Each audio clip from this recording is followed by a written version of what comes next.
Вы откуда? Вы местная, приезжая? Нет, где я вы, приезжаю. что вы? Я с Донецка. Вы переселенец, Да. Ну, к сожалению, мы не можем тогда предложить вам эту должность и Почему? перспективу. Ну, почему? Вы понимаете, наша фирма не может рисковать своим положением, потому что вы сегодня здесь, завтра можете все оставить и уехать к себе домой. Подождите, посмотрите, есть здесь справка переселенца. Есть, я вижу. Посмотрите, да, то я здесь уже больше года живу, поэтому Не, ну, я понятно. никуда не собираюсь уезжать, понимаете? Мы не можем рисковать. Все, понятно. Все, спасибо вам, до свидания. Всего доброго.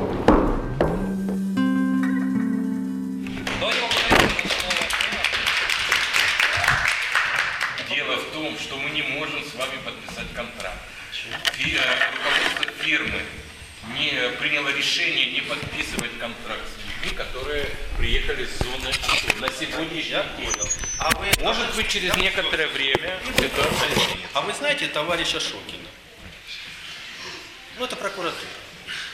И вы знаете, что ваши действия подпадают под статью Уголовного кодекса. Противодействие трудовой деятельности человека. Проблема в том, что мы не знаем всех своих прав. То есть нам, знаешь, нам, там говорят нет, мы говорим, нет, ладно, да, я приду через 2 недели. А, например, вот вчера,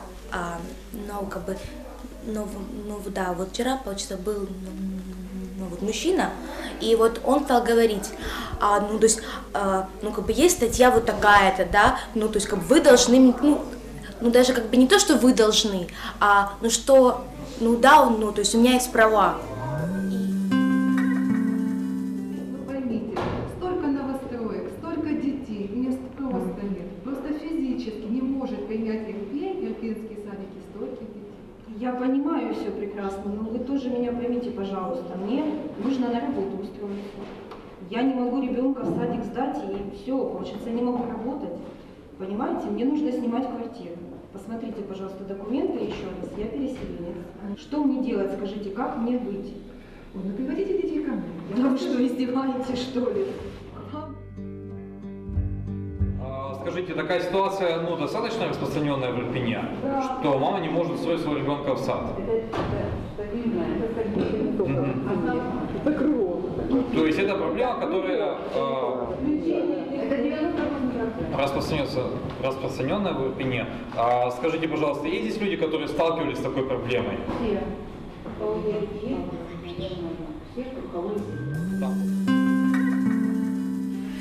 А тут говорят, нам самим в одиночку мы уже справляемся. Надо объединиться усилия. Сделать общественную нарушение санитарных норм. Какие нарушения? Громадскую организацию сделать. И от лица громадской организации подавать заявку.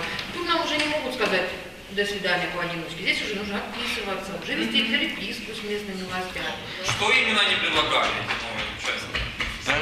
Они ничего нового не изобрели. Пожалуйста, Объединиться и своими силами достичь результата. Объединиться вместе, что-то сделать.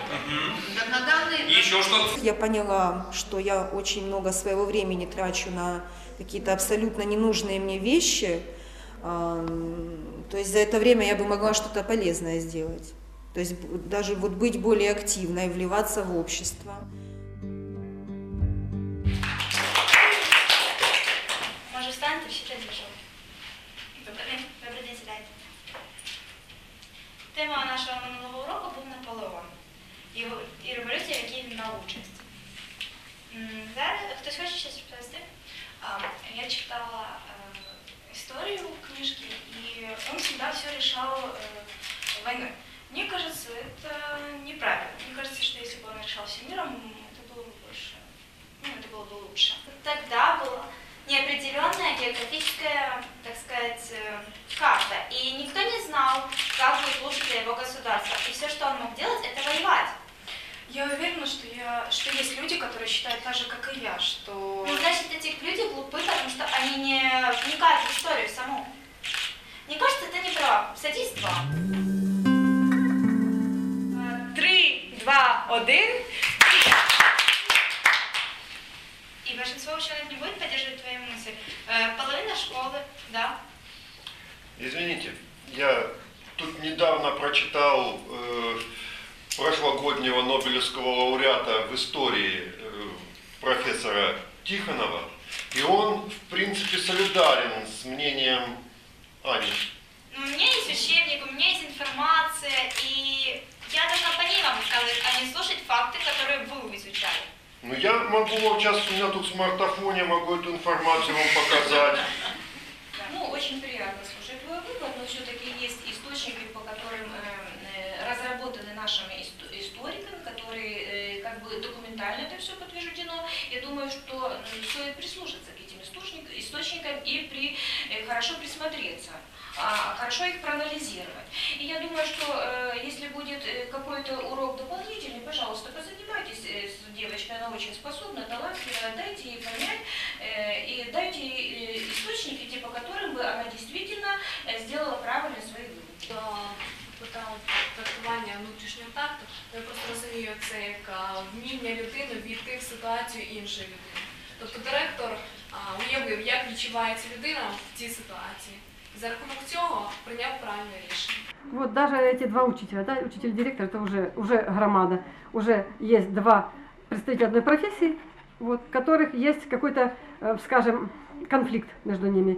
И вот этот конфликт надо решать, потому что конфликт, он же, извините, если его не решить, он остается конфликтом, перерастает тогда в что-то большее, плохое перерастает. Так и на работе, и в семье мы всегда должны идти на какие-то компромиссы, мы должны находить пути, те, которые приемлемы для обоих сторон. Это надо делать такие вот сценки, такие театры. Я думаю, что это за ним будущее вообще-то, за этим театром. Зачем? Почему за ним будущее? Зачем его делать? А потому что, чтобы люди увидели себя, как они живут, как они в действительности, как они в этой, живуть вообще в житті. Важливо, щоб ми розуміли, що навіть тут із населенням 60 тисяч, навіть 61 тисяча, от станом на 1 листопада, можна зробити щось грандіозне, щось велике. Она же не просто так не выходит на связь, значит, что-то там ухудшилось положение. Там что-то тревожное такое, Да, давайте узнаем. Послушай, если бы что-то было такое серьезное, нам бы сообщили. Я позвоню сейчас. Кто тебе сообщил? Люди уезжают. Мы бы организованы все это. Ты послушай, что за окном делается. Ты слышишь? Ты слышишь, опять обстрелы усиливаются. Как сегодня, да?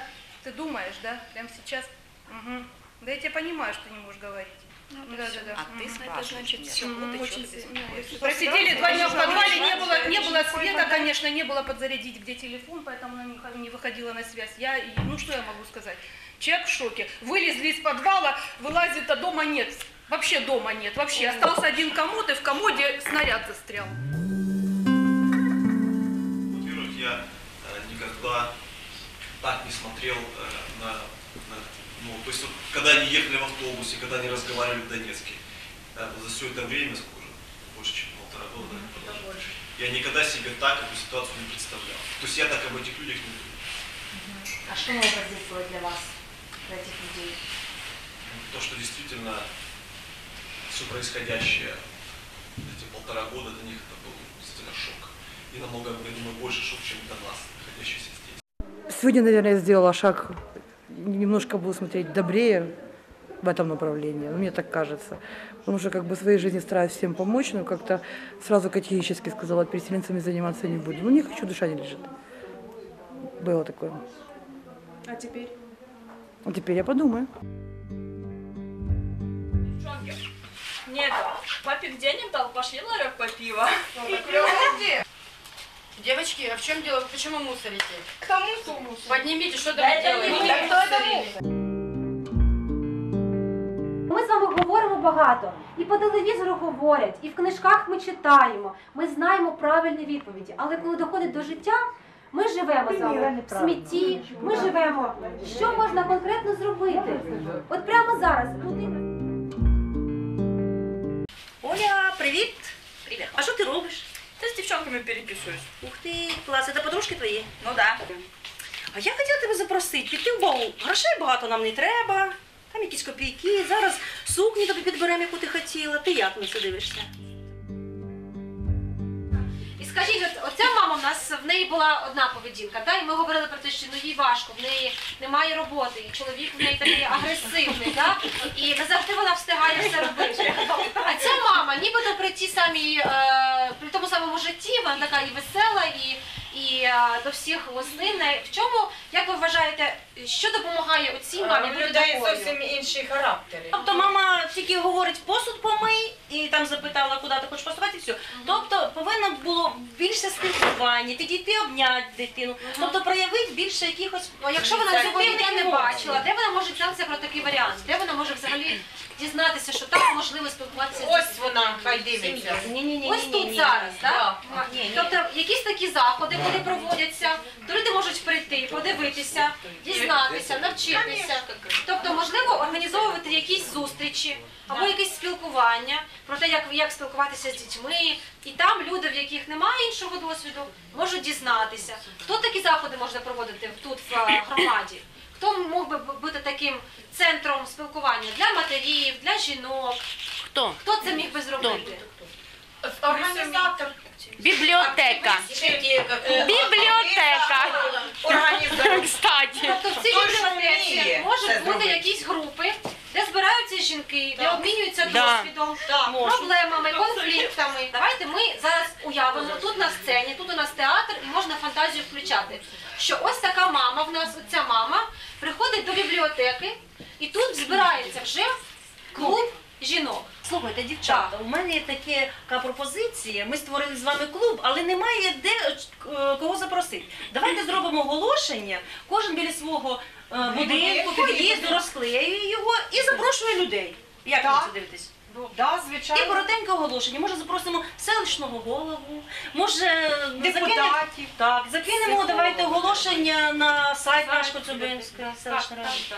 Може, щось нам допоможе. От вона гарно шиє у нас.